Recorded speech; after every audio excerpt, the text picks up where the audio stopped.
دومره راته وایي چې وطن تولیدات دي ټول د وطن تولیدات دي ټول د وطن ټول د وطن تولیدات تولیدات دي دي. څومره خوند کوي ټول د وطن تولیدات دي خدام د وطن تولید دی ټول د وطن تولید ماشاءالله دا با کیفیته دي څو کله کېږي چې د کارخانه په کار اچولې ده شرکت چې افغانستان کې اولین مخکې پلاستیک و تقریبا 10 کاله کېږي 10 کاله کېږي نو د چرم او دې شیانو چوختي او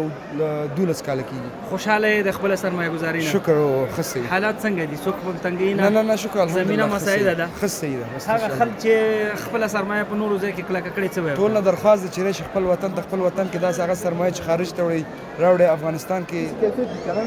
یو څه واچول کیفیت دا ورزانه به په دا ډیر سپک دی انده بو چې دریم سره کوي دریم سره په بازار کې مثال نه ما چا په بوتان لرم باور په خدای کې دومره سپک دي احساس هم نه کوي چې په خو دې سشته کنه لکه جرابې نو وی ګوره څنګه دی خدي ښه